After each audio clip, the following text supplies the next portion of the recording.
time to play the game.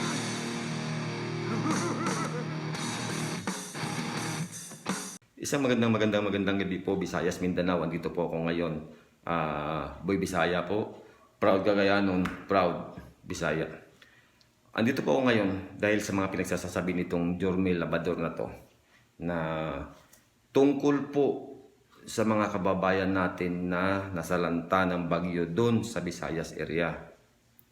Kasi hindi na po magandang pakinggan na masyado niya nang linalait ang mga kababayan natin na nahihirapan na dahil sa pinsala ng bagyong nagdaan sa kanila. Lalaitin mo pa, gago ka. Kung talagang lalaki ka, kakasaka. Dahil hindi ko pwedeng palagpasin ang mga pinagsasabi mong ugok na Jormel Labrador ka. Kaya andito ako ngayon, humahamon sa'yo. Anumang away gusto mo, sabihin mo lang. Masaka sa hamon ko. Hindi kita atrasan. Kung talagang haring bangis ka, pakita mo. Kung talagang matigas ka, pakita mo. Kung talagang matapang ka, ipakita mo. Dahil ako ang hahamon sa'yo. Octagon fight tayo. Octagon fight tayo. Kung di ka kakasasamon ko, palitan mo pangalan mo. Huwag mo nang gawing haring bangis. Haring duwag na ilagay mo. Dahil hindi bagay sa'yo ang tawaging haring bangis.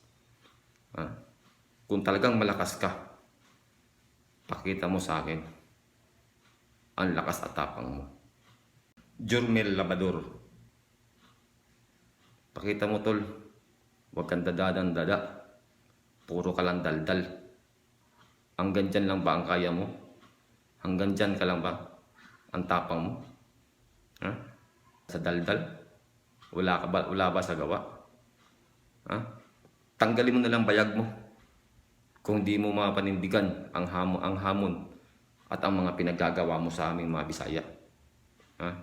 Dahil hindi namin mapapalagpas ang mga pinagsasasabi mo. Masyado ka na nakaka-insulto sa mga kababayan namin tinamaan ng bagyo. Tol,